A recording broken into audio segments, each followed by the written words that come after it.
7 pa lang ng umaga kanina ay sinecure na ng ilang kapulisan ang paligid ng Senado.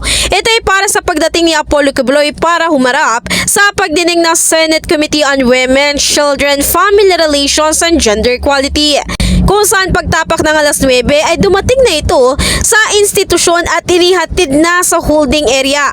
Habang maya-maya pa ay nagsidatingan na ang ilan nitong kasamahang sumuko sa otoridad.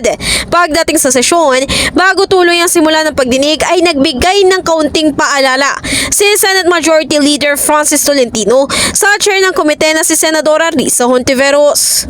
Again, Madam Chair, it is crucial that we uphold the integrity of our legislative process by respecting all resource persons present and upholding due process and fairness.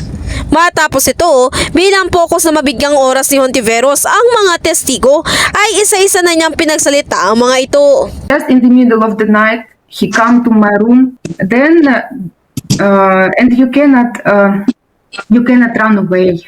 You cannot say I don't want, because if you say I don't want, he said you didn't overcome your flesh, and if you will not obey, you will go to hell, like things like that. Nang mabigyan na ng oras si Kibuloy para magsalita, ay mariin niyang iginihit ang alegasyon na ipinupukol sa kanya.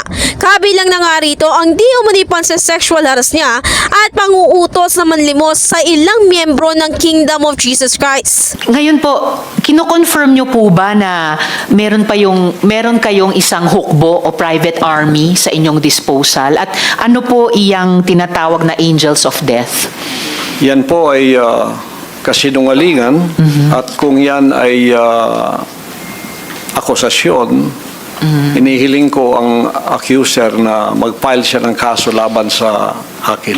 Samantala, naniniwala ang senadora na karapatan naman ng bawat individual na magkaroon ng relihiyosong paniniwala.